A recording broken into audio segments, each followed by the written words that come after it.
विपिन शर्मा जी, क्योंकि अगर हम बीते दिनों की भी बात करें तो यहां पर कहीं ना कहीं दिखाई दे रहा है, एक तो ट्रंप का फेलियर और दूसरा जो अपने ट्रंप साहब है वो भी थोड़ी सी कंफ्यूजन वाली स्थिति में दिखाई दे रहे हैं, क्योंकि जब उन्होंने कहा था कि भैया जब मैं राष्ट्रपति बनूंगा तो रूस और यूक्रेन का जो युद्ध है वो मैं खत्म करवा दूंगा, ठीक है, वो भी लगातार जारी है।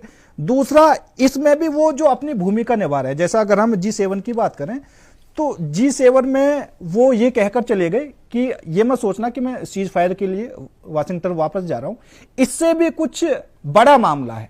अब क्या कुछ बड़ा मामला हो सकता है, वो सभी को कंफ्यूजन में रखे हुए हैं। दूसरी तरफ वो चाहते हैं कि कनाडा को 51वां राज्य बना ले। कनाडा लगातार विरोध करता रहता है। ये किस तरह की जो पॉलिटिक्स है ट्रंप की, वो समझ में नहीं आती। देखिए, बिल्कुल सही आपने बोला कि अमेरिका की जो विदेशी नीति है या वो उनके जो राष्ट्रपति आते हैं जब कार्यभार संभालते हैं तो वो अलग दिशा में चले जाते हैं। जो वो बातें बोलते हैं चुनावी मैदान में चुनाव से पहले, क्योंकि वहां प्रेसिडेंशियल डिबेट्स होती हैं डेमोक्रेट्स रिपब्लिकन्स के बीच में, तो ये ट्रेंड काफी सालों से चलता आया है और 19-20 का ही फर्क होता है। देखिए, ये अगर हम आंकलन करें सही मायने में तो ये डेमोक्रेट्स और रिपब्लिकन्स के जितने भी जो भी राष्ट्रपति रहे हैं तो कोई ज्यादा फर्क नहीं रहा है, क्योंकि ये चुनावी मैदान में कुछ बात बोलते हैं लेकिन जब कार्यभार संभालते हैं तो बिल्कुल उसके इतर काम करना शुरू कर देते हैं। तो यहाँ पर इनको हिंदुस्तान के साथ निश्चित बात है कि कुछ वर्षों से अच्छे नाते अब बने हैं और खासतौर पे क्योंकि आपस में अगर हम बात करें शीर्ष नेतृत्व की कि प्रधानमंत्री और डोनाल्ड ट्रंप की आपस की जो केमिस्ट्री है तो वो उसका भी देखिए उसके भी काफी मायने हैं, अहमियत है काफी।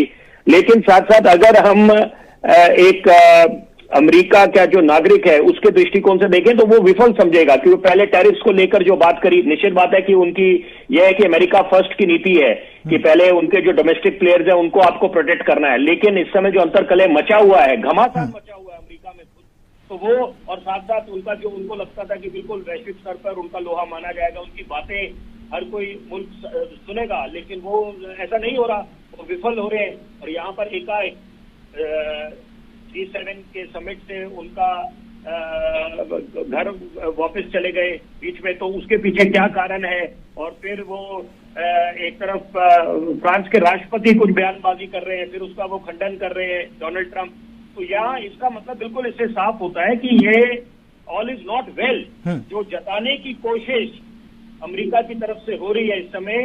तो यहाँ पर और मैं साथ साथ एक और बात जोड़ूंगा। देखिए, तीसरे विश्व युद्ध की मैंने बात करी, मैं बिल्कुल वो बात दुरुस्त है अपनी जगह पे, क्योंकि यहाँ पर अगर युद्ध की स्थिति है, आप हाइपोथेटिकली मान के चलिए कि परमाणु हथियारों की जो धमकी दी जा रही है या एक तरफ बात बोली जा रही है, G7 में भी एक रजामंदी हुई, एक कंसेंसस पे सब नेता तैयार हुए, उन्होंने बोला कि भाई हम ईरान को आगे बढ़ने नहीं देंगे। और पहले भी डोनाल्ड ट्रंप के पहले कुछ वर्ष पहले जॉर्ज बुश थे राष्ट्रपति, तो weapons of mass destruction WMD जिसको बोलते हैं शॉर्ट फॉर्म, तो उसमें बोला गया था कि आप जब इराक पे हमला करा कि ये वेपन्स ऑफ मास डिस्ट्रक्शन है इनके पास, लेकिन ऐसा कुछ पाया नहीं गया। तो यहाँ पर अगर ये बात चल रही है कि आपके पास परमाणु हथियार हैं या आप आगे अपने जो न्यूक्लियर प्रोग्राम है उसमें आगे ना बढ़े, और तो वहां पर वो उस पर अमल कैसे होगा, सवाल ये पैदा होता है कि यहाँ पर अगर बात करें उनका जो यूरेनियम फॉर्डो वाला जो प्लांट है पूरा, उसको कैसे वहां तक कैसे सेंधमारी होगी, उसके लिए क्या इजराइल के पास वो हथियार है कि वहां पर वो हमला कर सके, उसको डिस्ट्रॉय कर सके, विध्वंस कर सके।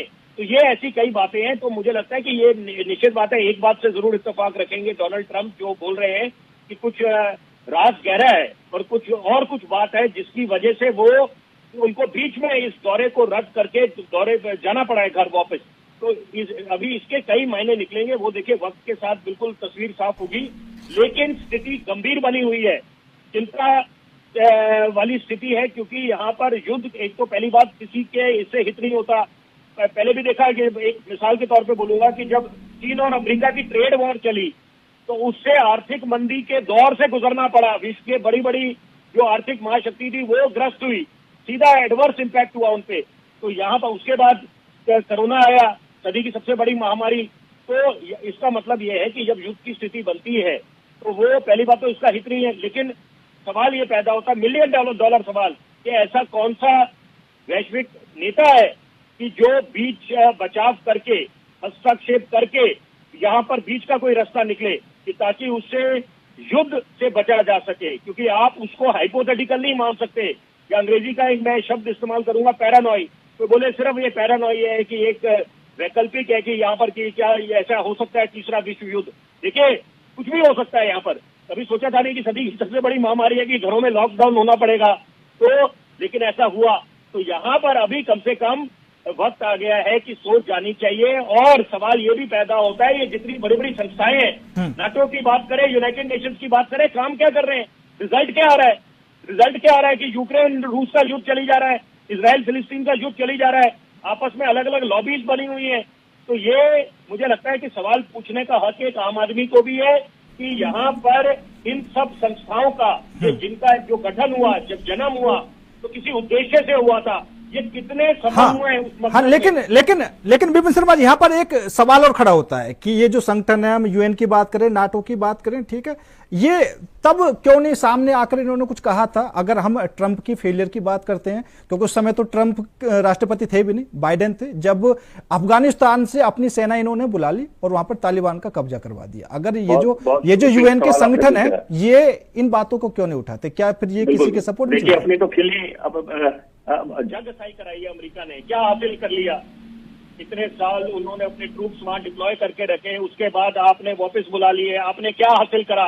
उसके बाद क्या कोई वो भूल सकता है दिल दहलाने वाली जो तस्वीरें सार्वजनिक हुई कि जब विमान से लटक के लोग छोड़ रहे थे अफगानिस्तान, तो या जब तालिबान का बिल्कुल दोबारा फिर बोलबाला हो गया वहां पर, तो इसका मतलब ये है कि अमेरिका को भी मंथन करने की आवश्यकता है कि आप महज बोले कि आप महाशक्ति हैं और आप आर्थिक महाशक्ति भी और महाशक्ति है, तो आप उससे आप सब पे बिल्कुल सारी बातों में आप सक्षम है। ऐसा नहीं है। आपका लोहा कौन कौन मान रहा है और आप कितने सफल हैं, कितने विफल हैं, ये आपको मंथन करना चाहिए, चिंतन करना चाहिए। क्योंकि आप महज ये बोलते रहे, action speak louder than words, result नहीं आ रहे। ठीक।